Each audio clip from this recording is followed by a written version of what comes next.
தமிழகத்தில் கோடை வெயில் வாட்டி வந்த நிலையில் கடந்த சில நாட்களாக பல்வேறு இடங்களில் வெப்பச்சலனம் காரணமாக கனமழை பொழிந்து வருகிறது.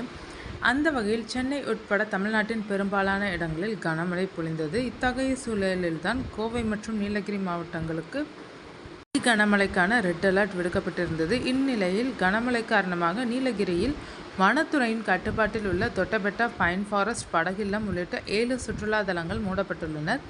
அதே சமயம் மற்ற சுற்றுலா தலங்களுக்கு செல்பவர்கள் மாலை 4 மணிக்குள் விடுதிக்கு திரும்பிவிட மாவட்ட நிர்வாகம் சார்பில் அறிவுறுத்தப்பட்டுள்ளது. மழை மற்றும் இயற்கை பேரழிவுகளால் பாதிப்புகள் ஏற்படும் சூழ்நிலைகளில் பொதுமக்கள் அவசர உதவிக்காக மாவட்ட அவசர கால கட்டுப்பாட்டு மையத்தை தொடர்பு கொண்டு தகவல் தெரிவிக்கலாம் என அறிவுறுத்தப்பட்டுள்ளது.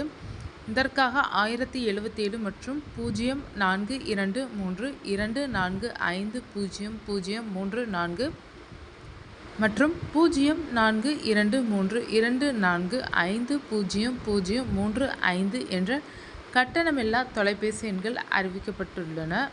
வாட்ஸ்அப் மூலம் அவசர கால உதவிக்கு 9488700588 என்ற எண்ணை தொடர்பு கொள்ளலாம் என அறிவிக்கப்பட்டுள்ளது. மேலும் உதகை, குந்தா, பந்தலூர் போன்ற பகுதிகளில் மண் சரிவு, மரங்கள் விழுதல் போன்ற சற்று பாதிப்புகள் இருக்கும் என மாவட்ட ஆட்சியர் தெரிவித்திருந்தார்.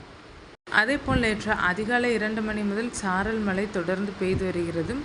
அவலாஞ்சி போன்ற பகுதியில் இரவு முதல் மின் விநியோகம் நிறுத்தப்பட்டுள்ளது. மாவட்டத்தின் 6 இடங்களில் மரங்கள் விழுந்துள்ள காரணத்தால் மின் விநியோகம் பாதிக்கப்பட்டுள்ளது.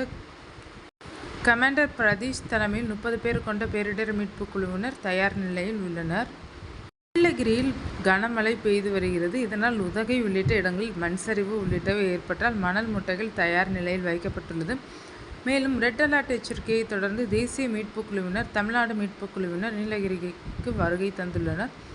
இந்த நிலையில் நீலகிரி மாவட்டத்தில் பெய்து வரும் கனமழை காரணமாக சுற்றுலா பயணிகளின் நலன் கருதி வனத்துறையினர் கட்டுப்பாட்டில் செயல்பட்டு வரும் சுற்றுலா தலங்களான பைன் ஃபாரஸ்ட், தொட்டபெட்டா சிகரம், லேம்ஸ் ராக் உள்ளிட்ட சுற்றுலா தலங்கள் மூடப்பட்டனர் என வனத்துறையினர்.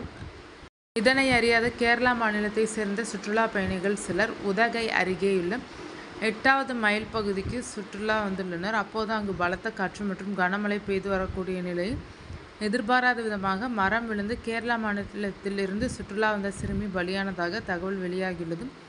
இச்சம்பவம் குறித்து வனத்துறையினர் மற்றும் காவல்துறையினர் சம்பவ இடத்தில் விசாரணை மேற்கொண்டு வருகின்றனர். கனமழை எச்சரிக்கையை தொடர்ந்து வனத்துறை பல்வேறு இடங்களுக்கு செல்ல சுற்றுலா பயணிகளுக்கு தடை விதித்துள்ள நிலையில் அது தெரியாமல் சென்று மரக்கிளை விழுந்து சிறுமி உயிரிழந்தது அவரது குடும்பத்தினரை சோகத்தில் ஆழ்த்தியுள்ளது.